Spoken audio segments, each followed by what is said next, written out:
सुख दुख, उन्नति अवनति, शांति अशांति, सकारात्मक या नकारात्मक विचार वो ऊर्जाएं हैं जो हमारे विचारों से उत्पन्न होती हैं।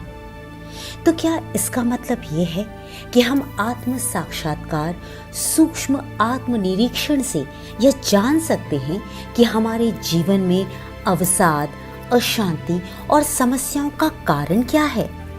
अगर आप भी उत्तर तलाश रहे हैं तो जुड़िए प्रख्यात आध्यात्मिक विश्लेषक डॉक्टर अनूप अग्रवाल जी से सत्य धुन में।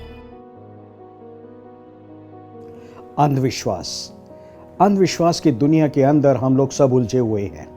पता नहीं कितने रीति रिवाज हम सबको घेरे हुए हैं और हम सब उन सब के अंदर उलझ के रह गए हैं। कुछ नहीं समझ में आ रहा क्यों कर रहे हैं, कैसे कर रहे हैं। आज सत्य धुन की इस एपिसोड में हम लोग इन्हीं सब अंधविश्वासों के बारे में बात करेंगे। एक छोटा सा अंधविश्वास की मैं आज बात करता हूँ। बिल्ली रास्ता काट गई, किसी ने छींक मार दी। अगर लेडीज़ को पीरियड्स हैं तो किचन में नहीं जाना, नहा के आना है। ये इतने सारे जो बंधन लगा रखे हैं, ये सब क्यों लगाए हैं? हमें फास्ट करना है, हमें 40 दिन तक जाना है। ये सब क्या है? इन सब के पीछे हमारी अपनी सोच जो कि बहुत संकीर्ण हो चुकी है, उस सब का कारण है। अगर उन समय की बात करूं जब ये रीति रिवाज लगे थे, उन दिनों हाइजीन नहीं था। उन दिनों बहुत सारे सिस्टम ऐसे थे जो कि हमारे किसी आज के ज़माने में वो सिस्टम नहीं है। लेकिन हम लोग क्या करते थे? उस टाइम पे उन चीज़ों के लिए रिस्ट्रिक्शन लगा दी। सत्य धुन में। अब आज जैसे जैसे करेक्शन होती जा रही है, जैसे जैसे अमेंडमेंट्स हो रही हैं, तो हम क्या कर रहे हैं? हम एडजस्ट कर रहे हैं और चेंज कर रहे हैं। आज की तारीख में अगर मैं बात करूं करंट स्टेटस के अंदर, स्कूलों के अंदर आज स्कूल जाने बंद हो गए, ऑफिस जाना बंद हो गया। क्या कर रहे हैं हम लोग? हम लोग वर्क फ्रॉम होम कर रहे हैं।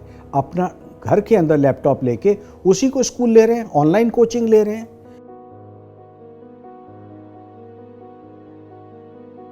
ये क्या हुआ है? ये सिस्टम खत्म हुआ है। अब यहाँ पे अगर मैं ये अंधविश्वास डाल दूं, अगर बच्चा स्कूल नहीं जाएगा तो पास नहीं हो सकता, उसको एजुकेशन नहीं मिल सकती, उसकी तरक्की नहीं हो सकती, तो क्या ये अंधविश्वास सही होगा? बिल्कुल नहीं। इसी तरह के बहुत सारे अंधविश्वास उस जमाने में, यानी जहाँ पे ये फैसिलिटीज़ नहीं थी, वहाँ पे ये चालू हो गई और आज हम लोगों को तंग कर रही हैं। यहाँ मैं एक छोटे से उदाहरण से बात करता हूँ, फास्ट रखने का। एक बहुत हमारा कॉमन सा फास्ट होता है नवरात्रि का, जो हम लोग अक्सर रखते हैं, 9 दिनों का फास्ट।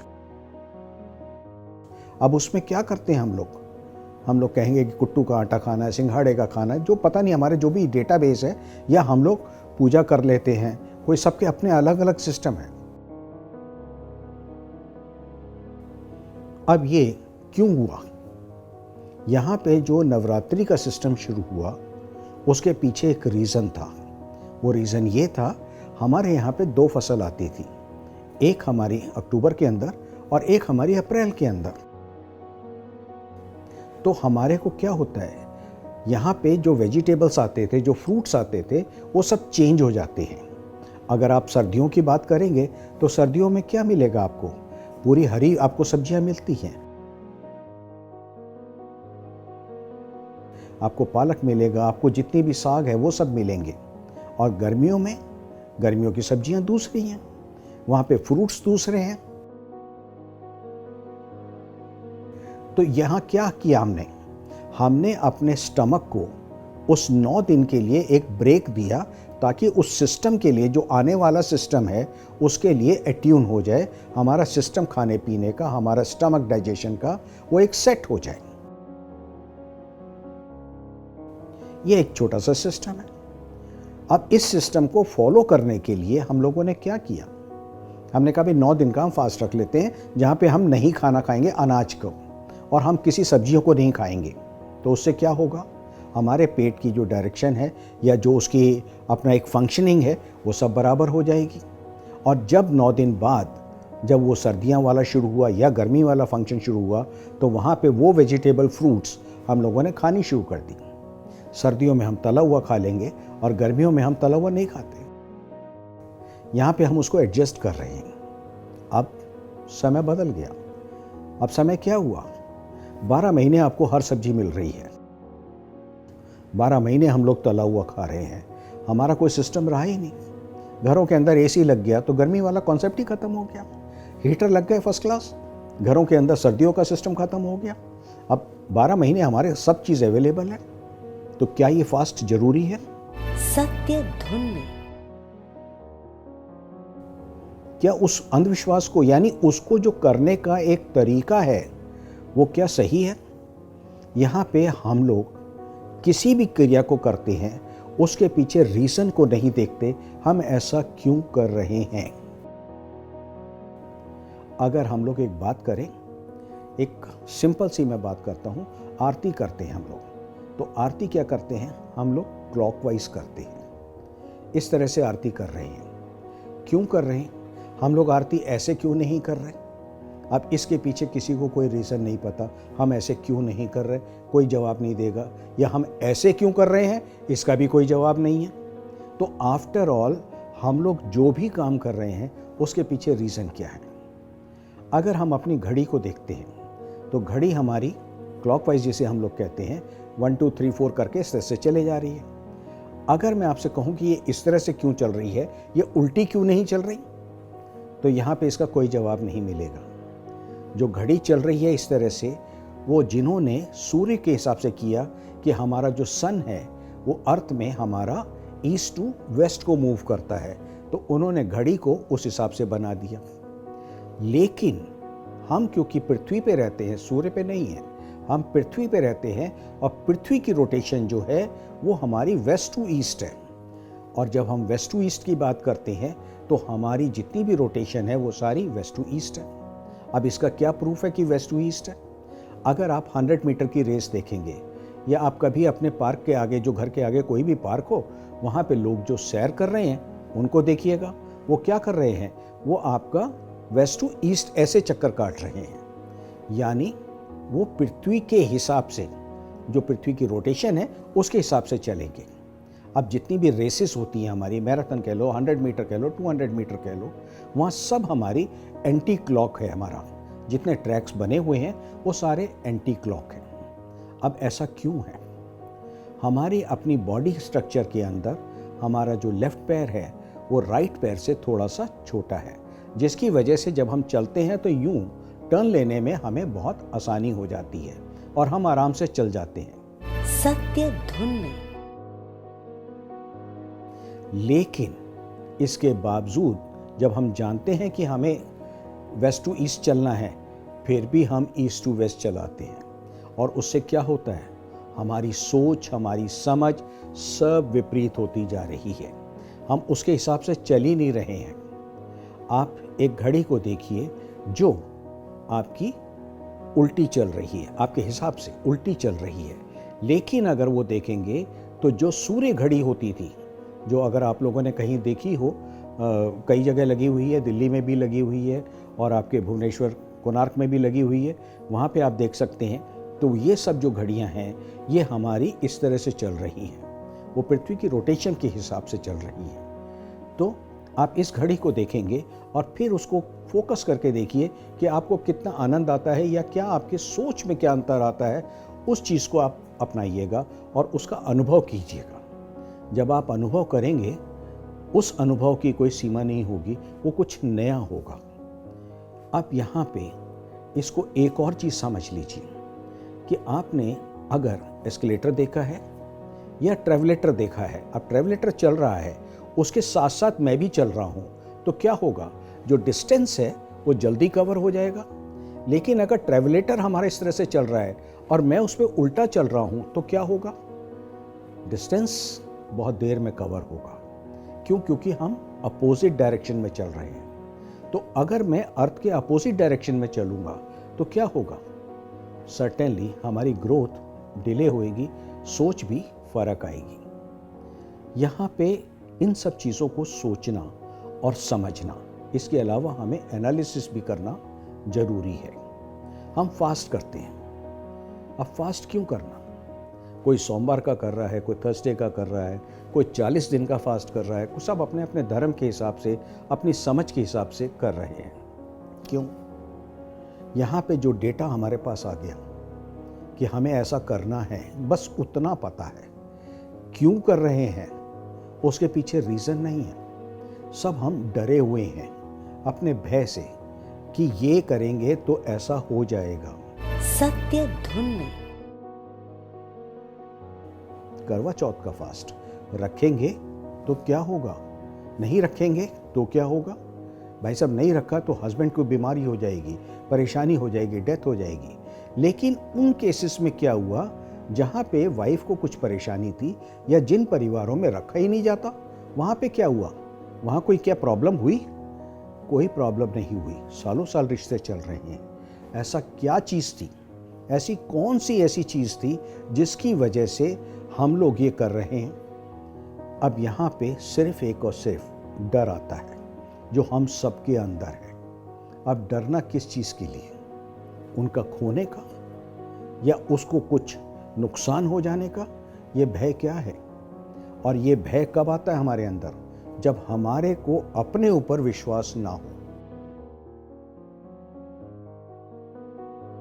अगर मुझे अपने ऊपर विश्वास है तो भय की जरूरत ही नहीं है, और भय की जरूरत नहीं है तो फिर मैं किसी अंधविश्वास पे जाने की जरूरत ही नहीं है हमारे को। आज हमारे को बहुत लोग डराते हैं, श्राद्ध करिए नहीं तो पूर्वजों को नुकसान हो जाएगा।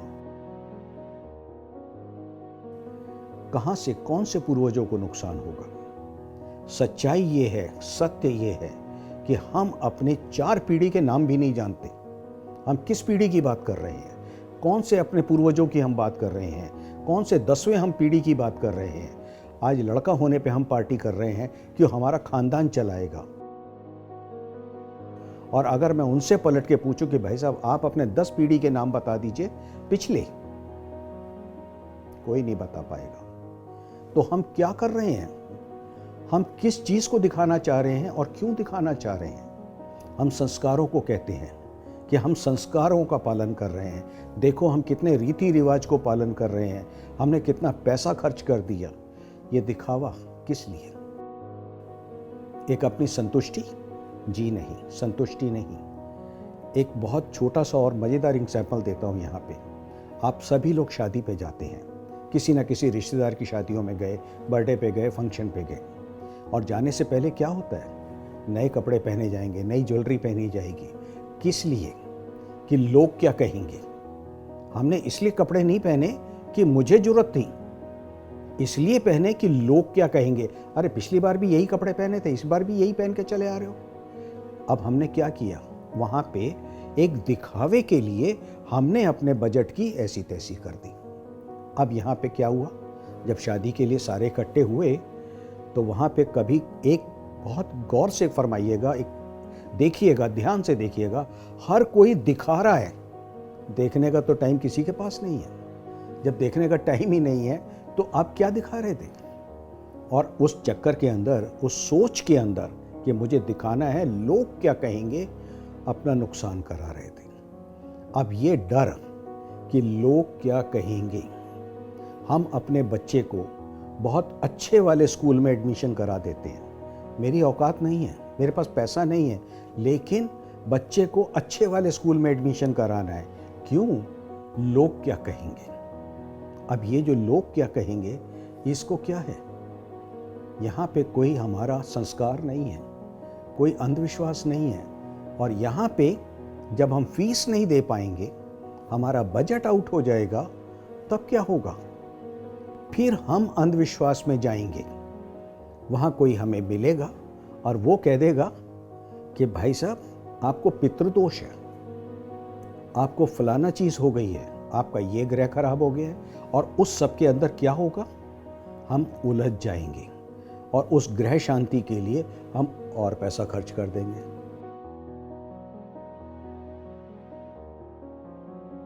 अरे अगर मैं उतना ही पैसा खर्च कर देता उस बच्चे की पढ़ाई के लिए तो मुझे इन सब चीज़ों की क्यों ज़रूरत है।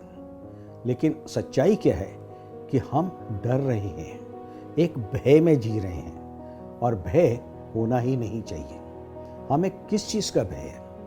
खोने का। अगर मैं आप लोगों से पूछूं कौन सी चीज़ परमानेंट है, यहाँ परमानेंट कुछ भी नहीं है। हमारी सांसें परमानेंट है? जी नहीं। कर सकते हैं? जी हाँ। कैसे? अब ये आपको बिल्कुल एकदम चाहिए कि हाँ जी मैं तुरंत जवान रहना चाहता हूँ। क्यों जवान रहना चाहते हैं? ये जानते हुए भी कि हर चीज़ जो आई है उसको जाना ही जाना है, चाहे पेड़ हो चाहे पौधा हो, हर चीज़ जाएगा। जानवर हो, पशु हो, पक्षी हो, कीड़े मकोड़े, जीव जंतु, कुछ भी होगा, जो आया है उसको जाना ही जाना है। तो जब ये पता है सत्य का, तो हम किस सत्य से डर के भाग रहे हैं?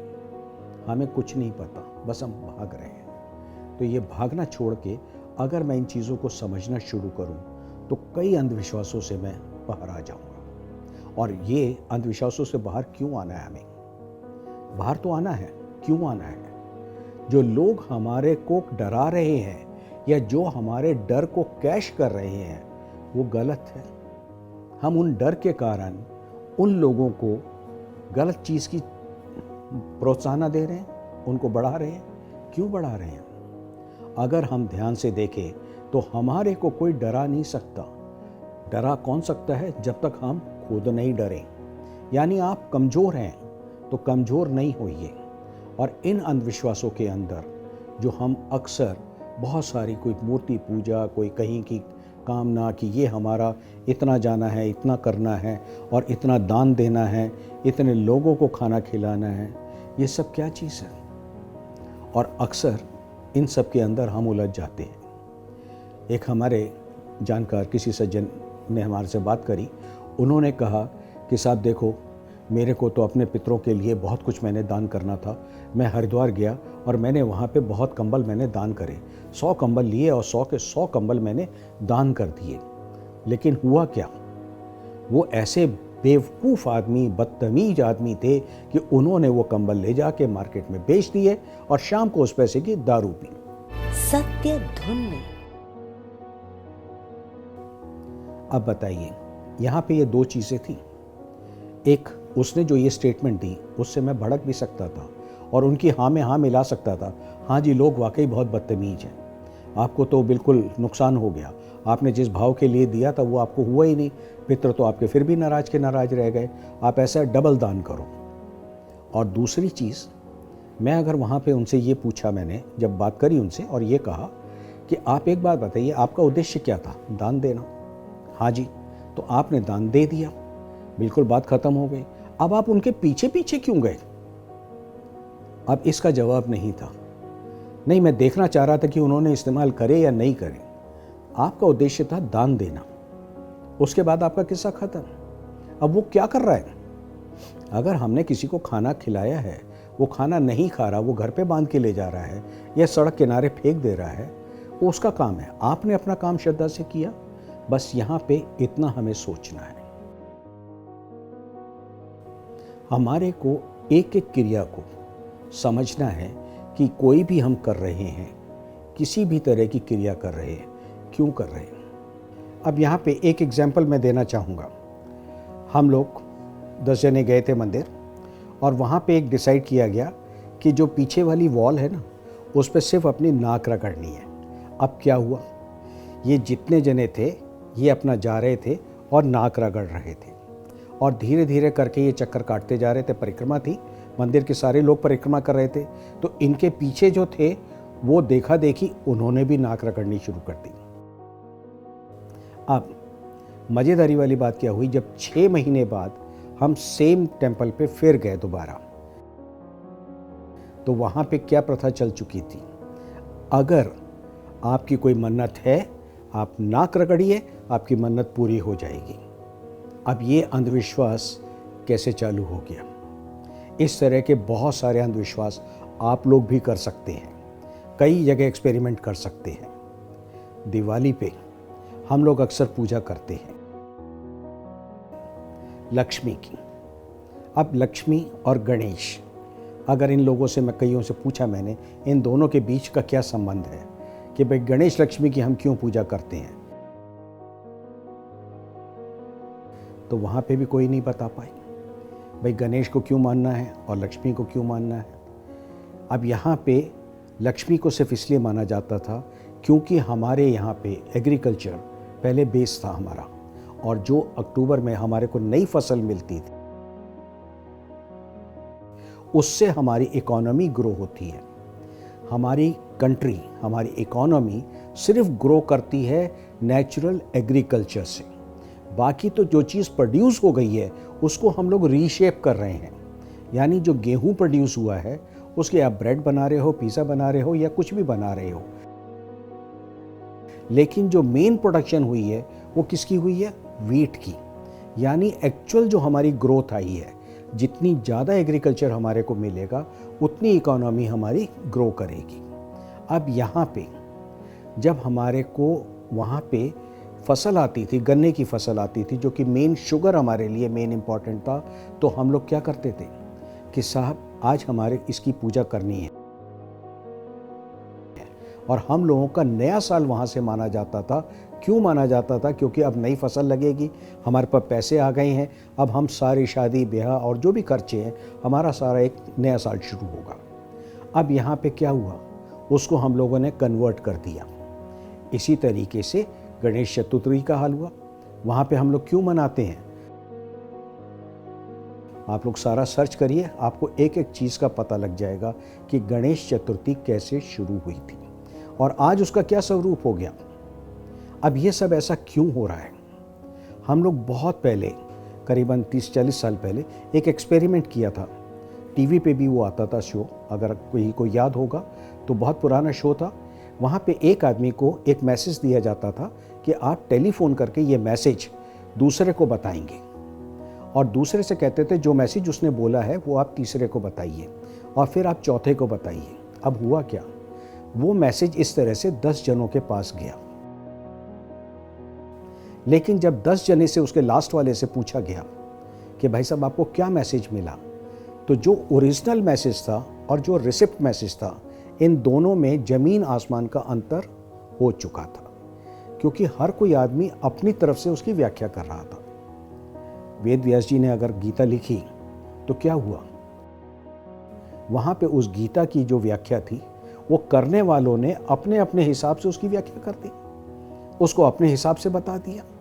अब ज्ञान शास्त्र को धर्म शास्त्र में कन्वर्ट कर दिया गया। ऐसा क्यों? क्योंकि हर किसी की व्याख्या करने का तरीका अलग है। अब ये बात तो हमें समझ में आ गई कि हम कितने अंधविश्वासों के बीच में जी रहे हैं, लेकिन हम क्योंकि समाज में रह रहे हैं तो इन अंधविश्वासों को अब हम पालन करें या इनके अगेंस्ट जाएं। अगर मैं इनके खिलाफ जाता हूं, मैं कहता हूं साहब मैं तो नहीं करूंगा, तो क्या होगा? हमारी पिटाई होएगी और हमें क्या कहा जाएगा, तुम तो बिल्कुल अज्ञानी हो, बिल्कुल अजीब से किस्म के आदमी हो, ऑड मैन आउट करके हमें बाहर कर दिया जाएगा। तो क्या हम इन अंधविश्वासों के साथ जिए या इनको तोड़ें? यहाँ पे हम किसी चीज़ की बात नहीं कर रहे, हम ये कह रहे हैं आप अपने आप समझिए, और अगर आप समझ गए हैं तो कम से कम उस चीज़ को फॉलो ना करें। अगर आप सब अपनी अपनी इन अंधविश्वासों से बचते जाएंगे तो क्या होगा, एक दिन एक फौज बन जाएगी जो कि अंधविश्वासों के नहीं डरेगी। काली बिल्ली रास्ता काट गई, कौवा बोल रहा है तो मेहमान आएंगे, या किसी को स्वीपर को हमने देख लिया है तो अशुभ हो जाएगा। एक बहुत इंटरेस्टिंग केस बताता हूँ। एक किसी के यहाँ डेथ हुई तो कहने लगे सूतक लग गया है, सब घर का सारा खाना पीना जितना भी है सब फेंक दीजिए। अब उठा के सब फेंक दिया जाने लगा। इतने में वहाँ पे एक दूध रखा हुआ था, तो आदमी जो था, उस घर का जो भी आदमी था, वो दूध भी फेंकने लगा। तो एकदम एक बुजुर्ग बोला, नहीं नहीं दूध मत फेंको, चाय बनने में काम आएगा। अब उनसे पूछा गया कि भाई साहब सब में सूतक लग गया, चाय में दूध में सूतक नहीं लगेगा? सत्य धुन में वहां उनके पास कोई जवाब नहीं था। जो दालें रखी थी, जो चावल रखा था, जो चाय पत्ती चीनी रखी थी, क्या उसमें सूतक नहीं लगेगा? यहां ये अंधविश्वास क्यों माना गया? ये हम सबके अपने रीति रिवाज कैसे बने। और सच्चाई तो ये है, अपने किसी भी जनों से बात करके देख लीजिए, अपने परिवार में बात करके देख लीजिए, अगर सेम रीति रिवाज आपके परिवार वाले बता दे तो मुझे बता दीजिएगा। हर लोग, कोई भी, चाहे शादी का फंक्शन हो, शादी में कितने रीति रिवाज हो रहे हैं, या उसके बच्चा पैदा होने के बाद कितने रीति रिवाज हो रहे हैं, सब क्या कर रहे हैं? अपनी अपनी पसंद के हिसाब से जो उनको ठीक लग रहा है बस वो काम कर रहे हैं। यानी रीति रिवाज कहाँ हैं? हम कौन से संस्कारों की बात करते हैं, कौन से विश्वास की हम बात करते हैं, या कौन से अंधविश्वास के दूर होने की बात कर रहे हैं? जो हमें अच्छा लग रहा है हम वैसा कर रहे हैं, वहाँ तो आप कर रहे हैं, तो यहाँ क्यों डर रहे हैं? हमें डरना नहीं है। अक्सर हम लोगों को एक भगवान के नाम पे डराया जाता है, और अगर एक छोटा सा प्रश्न मैं यहाँ करता हूँ, ईश्वर और भगवान में क्या अंतर है, तो वो भी लोग नहीं बता पाते। ईश्वर शक्ति है और भगवान जो हम लोगों ने बनाया हुआ है। भगवान राम कहा जाएगा, भगवान श्री कृष्ण कहा जाएगा, भगवान ईश्वर नहीं कहा जाएगा, ईश्वर राम नहीं कहा जाएगा। क्यों? ईश्वर शक्ति है। अब यहाँ पे एक सबसे इम्पॉर्टेंट पॉइंट है कि ये नाम कैसे, नामकरण कैसे हुआ इन भगवान का, या इनके ड्रेस कोड कैसे दे दिए गए। यहाँ पे अगर इन चीज़ों को समझना है तो एक हमें अपने बेसिक एलिमेंट्स को समझना होगा। हमारे बेसिक एलिमेंट्स क्या हैं? वायु, जल, अग्नि, पृथ्वी, आकाश। अब यहाँ पे अग्नि, जिसको हमने कहा अग्नि, उसका नाम रख दिया हमने शिव, यानी तांडव। आपको याद है ना, शिव तांडव करेंगे तो सब कुछ तबाह हो जाएगा। बिल्कुल सही कहा, अगर आग लग जाएगी तो कुछ नहीं बचेगा। क्यों नहीं बचेगा? आग बिल्कुल सब कुछ राख कर देगी। अब जल, जल का नाम रख दिया विष्णु। उसमें क्या किया हमने? विष्णु जी को हमने जल में लेटा हुआ दिखा दिया। इसके साथ में अब आई बात वायु की। तो आप सबको पता है H2O, यानी वायु जो है वो किसका पार्ट है? पानी का। तो हमने क्या किया? विष्णु जी की नाभि से कमल निकाल के उस पे हमने ब्रह्मा जी बैठा दिया। अब ये नामकरण कैसे हुए? एयर, वाटर, फायर का ये नाम दे दिया गया। अब अगर आप ध्यान से समझेंगे, है तो यही तीन चीज। आप किसी तरह के अपने घर में किसी भी पंडितों से कहीं पे भी कोई पूजा करा लीजिए, तो वहां पे भी इन्हीं चीज की पूजा होती है। जल की, अग्नि की, वायु की, और पृथ्वी की, और सूर्य की, इन्हीं सब की तो पूजा होती है। लेकिन उनके नामकरण हम लोगों ने दे दिए। धरती को हमने माँ कहा, आकाश को हमने पिता कहा, क्योंकि आकाश जिसके अंदर सारा ब्रह्मांड है, जहां सारे प्लैनेट घूम रहे हैं, वो सर्वशक्ति है, और वहीं से हमारे को ऊर्जा मिल रही है। तो जो ऊर्जा हमें सूर्य से मिल रही है, उसी ऊर्जा से हम लोग चल रहे हैं। तो यहाँ पे हमें इन चीज़ों को, साइंटिफिक रीजंस को समझना है, ना कि हम अंधविश्वास में चलें। अंधविश्वास में जाने से फ़ायदा कुछ नहीं होगा, सिर्फ और सिर्फ उलझेंगे। और क्या होगा? अपना बहुत तरह का हम लोग नुकसान करेंगे।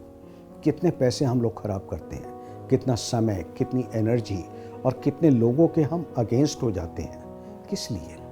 उन अंधविश्वासों को फॉलो करने के लिए। तो अंधविश्वास को फॉलो मत करिए, उस चीज़ के पीछे रीज़न ढूंढिए कि हम क्या कर रहे हैं। दान देना है, बिल्कुल दीजिए, और उनको दीजिए जहाँ पे जिनको जरूरत है।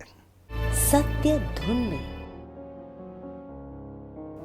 तो आशा करता हूँ आप सभी लोग इन अंधविश्वासों को तोड़ेंगे और एक नया समाज स्थापित करेंगे। अगले एपिसोड में मैं अनूप अग्रवाल एक बार फिर से आपके सामने उपस्थित होऊंगा और नई ढेर सारी जानकारियों के साथ। तब तक के लिए नमस्कार। सत्य धुन, द साउंड ऑफ इटर्निटी।